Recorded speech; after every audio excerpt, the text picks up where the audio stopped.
येत्या 29 ऑगस्टला अखेरचं पण निर्णायक आंदोलन करण्याची घोषणा मनोज जरांगेंनी केली। जरांगेंच्या घोषणेनंतर आता या आंदोलनाच्या तयारीनं वेग पकडला। जरांगेंनी अंतरवाली सराटीत मराठा अभ्यासकांसोबत संवाद साधला। सरकारनं दिलेल्या स्टँडर्ड ऑपरेटिंग प्रोसिजरवर चर्चा झाली। सरकारनं हैदराबाद गॅझेटियर आणि ओबीसी सवलतीचा जीआर काढला, त्यात काय बदल सुधारणा करायच्या असा सवाल जरांगेंनी अभ्यासकांना विचारला।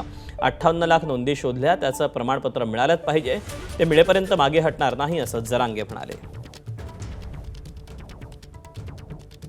नाही अभ्यासक आले तरी आम्हाला गरीबाला जसं पाहिजे तसं मी करूनच घेणार 29 लाख, आणि आले तरीही करून घेणार। मी जागेवरच घेणार आहे। मी आता जागेवरच ठरवणार आहे की हैदराबाद गॅझेटमध्ये एवढ्या नोंदी आहेत आणि चल दी ते जे यार फेरमाल नाही माहीत चुकलाय का बरोबर आलाय, नोंदी इतक्या आहेत ना आणि चल दी।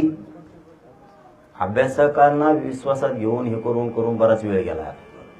काही येतात काही नाही। मी माझ्या भूमिकेत चालणार आहे 29 ऑगस्ट गॅझेटमध्ये एवढ्या नोंदी आहेत, ह्या दी कशा द्यायचं तू बघ तिकडे, या सते काय तिकडे नको काढू।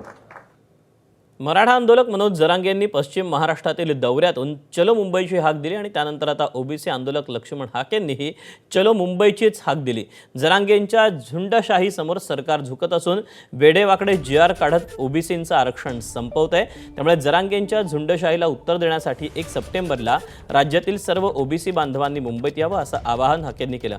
तर त्यावर मराठा आंदोलक मनोज जरांगेंनी ही प्रतिक्रिया दिली आहे।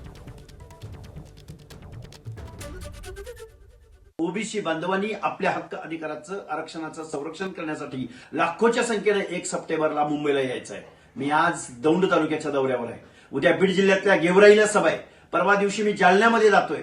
तेव्हा तमाम महाराष्ट्रामधल्या ओबीसीची, विजयंतीची, एसबीसीची आम्ही स्वतःहून पुढे येऊन आम्ही सांघिकरित्या ओबीसीची लोकसंख्या मोजणार आहोत।